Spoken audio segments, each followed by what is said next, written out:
And there you go. Perfect paneer. How easy is that? Come on, that's simple. Hi everyone, welcome to Backyard Chef. I'm Rick. Today we're doing a really easy paneer recipe. How to make paneer.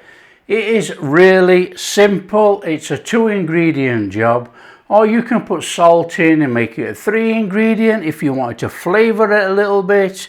Entirely up to you. It's really easy to make. What you need is a pan. You need some milk. You need some vinegar or lemon juice and a little bit of salt if you're going to go down that line.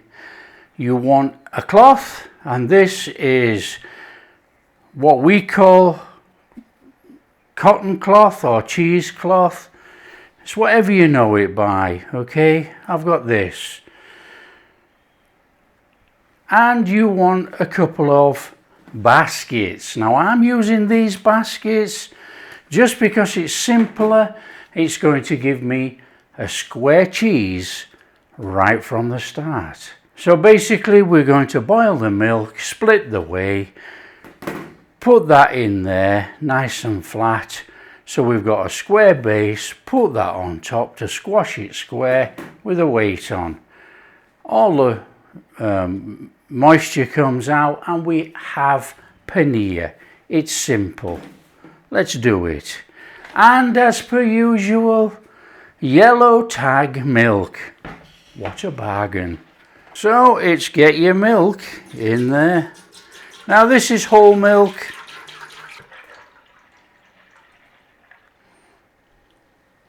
There you go. There's a nice 5 litres in there. Okay, to flavour this, you put the salt in now. And you want a couple of teaspoons. Put your flame on. In the early stages, you only have to stir it a little bit to stop it catching on the bottom. When it's started to warm up and you can start to see steam coming off the milk, stir it a little bit more. We don't want it to catch on the bottom. It's a really easy recipe to make. Fantastic paneer cheese at home, not a problem.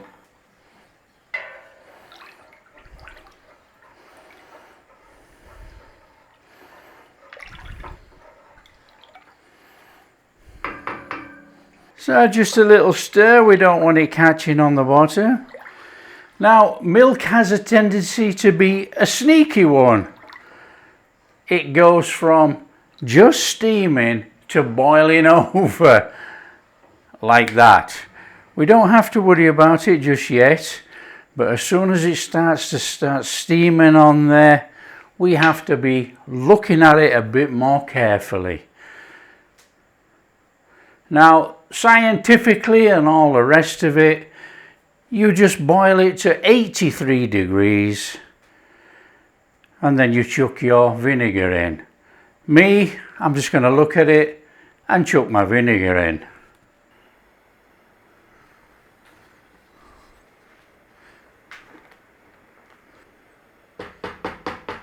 Okay, what you're looking for now, I can see steam coming off the top of this milk.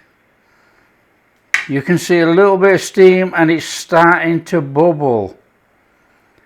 That is close to boiling. Now you have to be a bit careful it doesn't swell up and boil over. See all the steam coming off the milk? This is nearly ready. There you go, look, 1 or 2 little bubbles. Just watch the heat. Let's not have it over. Now what I tend to do is let it boil a little minute, or let it heat up like that. It's starting to lift, look. Can you see the bubbles coming up? In there with the vinegar. Give it a stir. Now I leave it on a low heat just for about 25 seconds or so. Not timing it really, but I just think that the vinegar wants to be incorporated into there. And the only way to do that is just to leave it cooking just a little minute. Look, can you see? Flame off. Done. That is it. And now we leave that for 10 minutes. Just leave it for 10 minutes. And that will split all the way, and the curds are what we want for our paneer cheese. How easy is that? Okay, there is our cheese curd. Take one of your baskets, and what we need to do is just line it out. So get the cheesecloth, wherever you buy it from, the market or a material shop or whatever, and put it inside your basket like that. Now you can triple it, double it, do whatever, that's enough. Now normally I would do it over there near the sink, but so you can see I'm going to use a tray, and I'm going to put this rack on like this. We're going to put that there like that. It says bang in everything. I'm going to put that on there like that. And what will happen is when we put that into there, it will run through into the bottom of that tray. Okay, now that's what we want it to do. We do not want all the way. We're making paneer blocks. Okay, so all you do is take something you can get your cheese out with. There you go. There's our cheese. Now this stuff is red hot, so be a bit careful. And in there is our cheese. So just get it out of there. Into there. Okay, use the whey for whatever you like. Okay, you're going to get all the people bleating on about, oh, use it in baking, use that. Look, there's nearly 4 litres of whey there. I'm going to chuck it on my plants. My plants love it. So let's get that out of the way. Let's get the whey out of the way. Here is our paneer to be. So basically all we need to do is just level it out a little bit in there. It doesn't have to be perfect, it doesn't matter. Now I use these square baskets just to keep it square from the offset, but it doesn't make the slightest bit of difference. You could just hang it up in the cloth, let all the whey drain out and squash it. Okay, it doesn't matter. This is just like a very cheap paneer press. You know, a paneer press, they're very posh. They put it in, squash down the lid, tighten it all up, drain all the way out. What's this doing? Draining all the way out. Okay, now what I do is I fold that in like that. On there.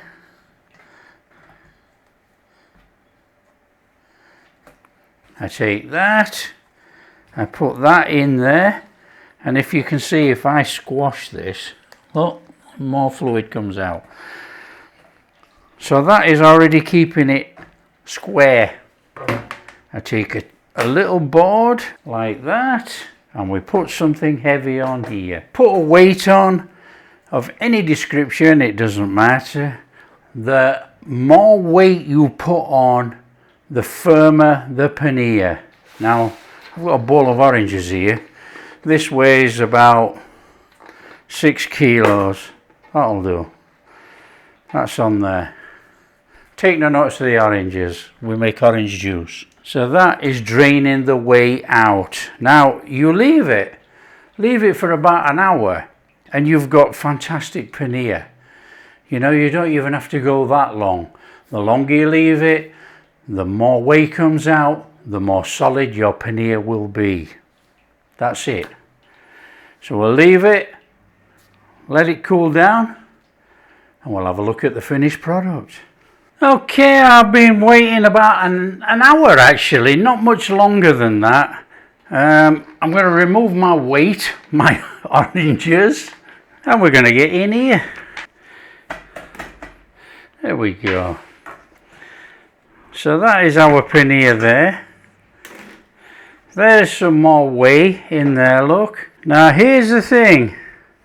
Paneer is a protein powerhouse. There we go, that's set up enough. You can see I've gone for not so firm.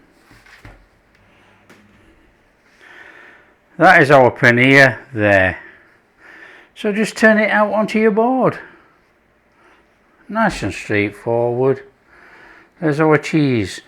Now, the longer you leave it, the firmer it is. It depends what you're going to cook with it, you know. That one's washing. So there's our paneer cheese. Then what do? You cube it. Cube it to how you want your cubed cheese. Okay? It's nice and easy. And that is good paneer cheese. Really good.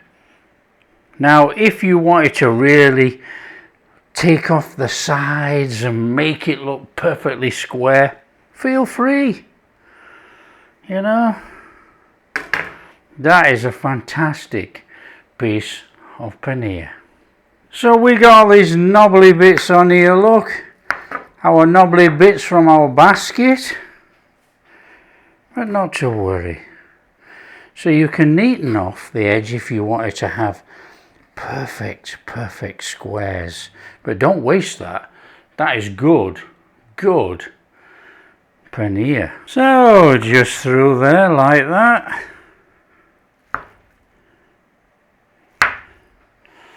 And there you go. Perfect paneer. How easy is that? Come on, that's simple. Okay, that's our super duper paneer cheese made. Now, what does it taste like?